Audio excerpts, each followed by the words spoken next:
Hello everyone, welcome back to my YouTube channel. আজি মই আপোনালোকক এটা বেলেগ ধৰণৰ ভিডিও দেখুৱাম মানে অলপ নলেজৰ হয় এই ভিডিওটো যেহেতু বৰ্তমান সমাজত বহুতখিনি মানুহ মানসিক স্বাস্থ্যজনিত সমস্যাত ভুগে তো হেতু কাৰণে ভাবিছো মোৰ এজনী ভন্টি তাই প্ৰেক্টিস কৰি আছে এই বিষয়ত তাই এজনী সাইকোলজিষ্ট হয় আৰু তাই 3 বছৰৰ পৰা প্ৰেক্টিস কৰি আছে মই হেতু কাৰণে ভাবিলো তাইৰ এটা সৰুকৈ ইন্টাৰভিউ লৈ লওঁ এয়া নিহাৰিকা দত্ত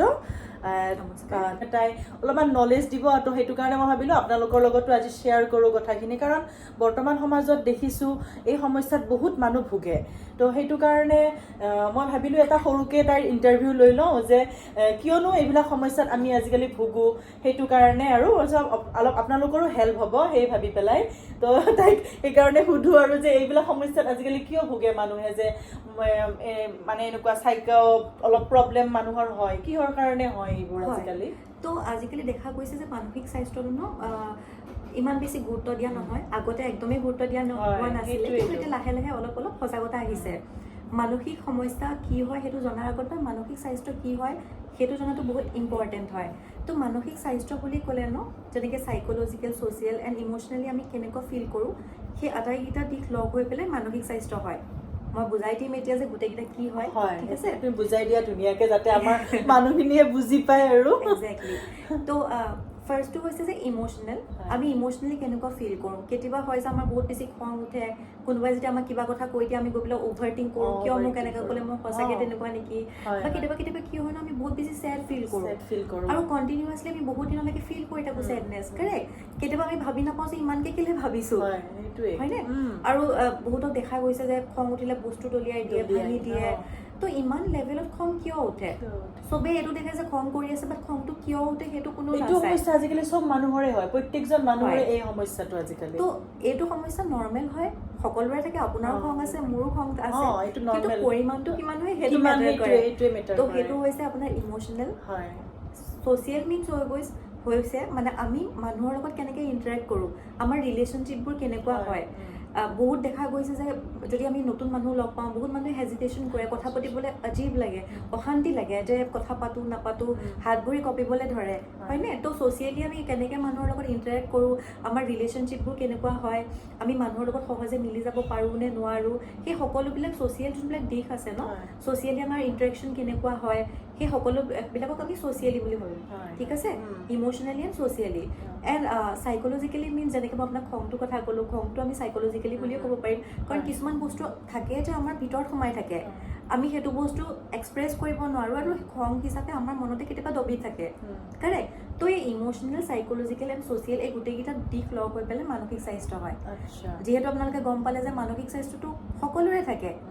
এইটো কোনো এটা বেলেগ এটা বস্তু নহয় যে পাগল মানুহে মনোবিজ্ঞানীৰ ওচৰলৈ যাব বা সাইকোলজিষ্টৰ ওচৰলৈ যাব এইটো চবৰে থাকে যেনেকৈ আপোনাৰ গাটো বেয়া লাগিলে আপুনি ডক্টৰৰ ওচৰত যায় ঠিক তেনেকৈ মনটো বেয়া লাগিলে আপুনি সাইকোলজিষ্টৰ ওচৰত যাব পাৰে আৰু এইবিলাকৰ কাৰণে কিবা সমাধান মানে এই সমস্যাৰ কেনেকৈ আমি সজাগ হ'ব পাৰোঁ এই সমস্যাৰ পৰা আমি কেনেকৈ সজাগতা ল'ব পাৰোঁ তাৰ কাৰণে অলপ কৈ দিয়া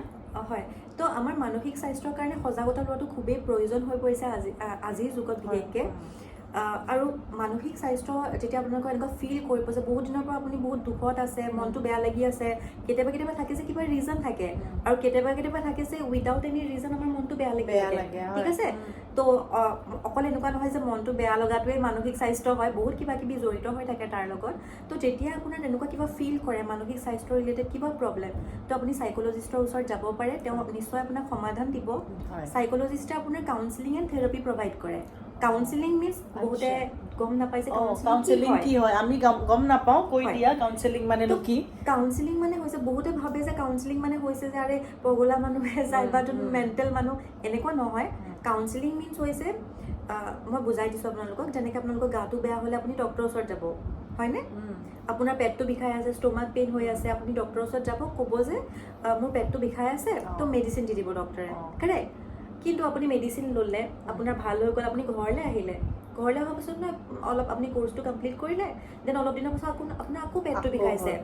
আৰু সেইটো কিয় হৈছে কাৰণ আপোনালোকৰ ঘৰৰ পানী টেংকিটো বহুত দিন লেতেৰা হৈ আছে চাফা কৰা নাই মানে প্ৰব্লেমটো ক'ত আছিলে প্ৰব্লেমটো এইটো নহয় যে আপোনাৰ পেট বিষাইছে প্ৰব্লেমটো এইটো যে আপোনাৰ পানী টেংকিটো লেতেৰা হৈ আছে সেইটো যদি আপুনি চাফা কৰি দিয়ে আপোনাৰ পেটৰ বিষটো অট'মেটিকেলি কমি যাব ঠিক আছে তো কাউন্সিলাৰ আৰু সাইকোলজিষ্টে আপোনাৰ যোনটো প্ৰব্লেম হয় তাৰ ৰুট কজটো কি মানে প্ৰব্লেমটো আৰম্ভণিটো ক'ৰ পৰা হৈছে, কোনটো ৰিজনৰ কাৰণে হৈছে সেইটো আইডেণ্টিফাই কৰে আৰু তাৰ ওপৰত থেৰাপি প্ৰভাইড কৰে, হিলিং কৰে, ঠিক সেইদৰে কৰে। মানসিক সমস্যাত যে মানুহবোৰ ভোগো আমি, তাৰে কিবা এজ গ্ৰুপ আছে নেকি যে এইটো এজত হ'ব, বা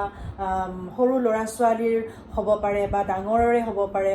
হয়, তেনেকুৱা কোনো এজ গ্ৰুপ নাই। সৰু বাচ্চা এটাৰ পৰা আৰম্ভ কৰি এজন বুঢ়া মানুহলৈকে এই প্ৰব্লেমটো হ'ব পাৰে। এইটো খুব কমন হয় আৰু চব মানুহৰ ব্যক্তিৰে থাকে মেণ্টেল হেল্থ। কিছুমানৰ যেতিয়া থাকে ন, যেতিয়া বেছি হৈ যায়, যেতিয়া প্ৰব্লেমটো নিজে হেণ্ডেল কৰিব নোৱাৰে, তেতিয়া সাইকোলজিষ্টৰ ওচৰত যোৱাটো বহুত ইম্পৰ্টেণ্ট হৈ যায়। আৰু তাৰ কোনো এজ গ্ৰুপ নাই যে পাৰ্টিকুলাৰ ইমান গ্ৰুপৰ মাজতে থাকিব, সকলোৰে হ'ব পাৰে, আপোনাৰ হ'ব পাৰে, মোৰো হ'ব পাৰে। আৰু সাইকোলজিষ্টৰ ওচৰত বা কাউন্সিলাৰৰ ওচৰত যোৱাটো কোনো লাজৰ বিষয় নহয়। যেনেকৈ ডক্টৰৰ ওচৰত গৈছে তেনেকৈ সাইকোলজিষ্টৰ ওচৰত গ'লে হ'ল। আৰু পাগল মানুহক আপুনি মোক কওকচোন, তেওঁলোক আমি কথা পাতিব পাৰিম? আমাৰ ওচৰত তেওঁ বহিব জানো? আমাৰ কথা কেতিয়াও নুশুনে। তো মিনছ পাগল মানুহ বা মেণ্টেল মানুহ নাযায়, নৰ্মেল মানুহে যায়, যোনে অলপ প্ৰব্লেম ফেচ কৰি আছে। আৰু নিজে গমো পাওঁ যে আমি কিবা এটা প্ৰব্লেম হৈ আছে, তো নিজে গমো পোৱা যায়। যদি আপোনালোকেও কেতিয়াবা কিবা মানসিক স্বাস্থ্য জনিত ৰোগ হৈছে বা মানসিক স্বাস্থ্যটো আপোনাৰ অলপ বেয়া লাগি আছে যে ভাল কৰা, উন্নত কৰাৰ প্ৰয়োজন হয়, তেতিয়া নিশ্চয় আপুনি মোৰ লগতো কণ্টেক্ট কৰিব পাৰে। মই কাউন্সেলিং এণ্ড হিপনোথেৰাপিও প্ৰভাইড কৰোঁ। আৰু মই কণ্টেক্ট নাম্বাৰটো ডেছক্ৰিপশ্যনত দি দিম বাৰু। থেংক ইউ ছ' মাছ। তাইৰ হোৱাটছআপ নাম্বাৰ, কণ্টেক্ট নাম্বাৰ এইখিনি মই ডেছক্ৰিপশ্যনত দি দিম। তাতে আপোনালোকে কণ্টেক্ট কৰি ল'ব পাৰে যদি কিবা প্ৰব্লেম হৈছে তেতিয়াহে। আৰু মোৰ এটা কোম্পানীও আছে যাৰ নাম উমিদ হয়, আৰু তাত মই যোনবিলাক সাইকোলজি ষ্টুডেণ্টছ আছে, মাষ্টাৰ্ছৰ হওক বা গ্ৰেজুৱেশ্যনৰ হওক, মই তেওঁলোকক ইণ্টাৰ্ণশ্বিপ এণ্ড ট্ৰেইনিঙো প্ৰভাইড কৰোঁ অনলাইন। আচ্ছা, সেইটো কাৰণে তাইৰ লগত কণ্টেক্ট কৰিলে গোটেইখিনি গম পাই যাব।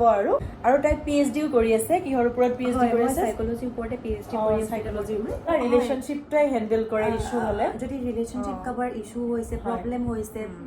আপুনি ৰিলেশ্যনশ্বিপত আছে কাৰোবাৰ লগত কিন্তু খুব কাজিয়া হৈছে, ঠিক আছে, আপুনি গম পোৱা নাই যে কেনেকৈ ঠিক কৰিব পৰা যাব, তো ৰিলেশ্যনশ্বিপ ইছ্যু মই সলভ কৰোঁ। ডিপ্ৰেশ্যন হওক, এনজাইটি হওক, অভাৰ থিংকিং হওক, আৰু যিমান সমস্যা আছে ন মেণ্টেল হেল্থ ৰিলেটেড, তো সকলোবিলাকৰ সমাধান আপোনালোকে পাই যাব। চিন্তা কৰিবলগীয়া একো কথা নাই। থাকে ভালে, আজিকালিতো চবৰে ৰিলেশ্যনশ্বিপত অলপ অলপ প্ৰব্লেম থাকেই, তো সেইটো কাৰণে ঠিক আছে, তাইৰ পৰা অলপমান নলেজ ল'ব পাৰিব। ভিডিঅ'টো চাই যদি ভাল পালে তেন্তে কাইণ্ডলি ছাবস্ক্ৰাইব কৰি দিব ভিডিঅ'টো। আজি ইয়াতে ভিডিঅ'টো সমাপ্ত কৰিছোঁ। নমস্কাৰ।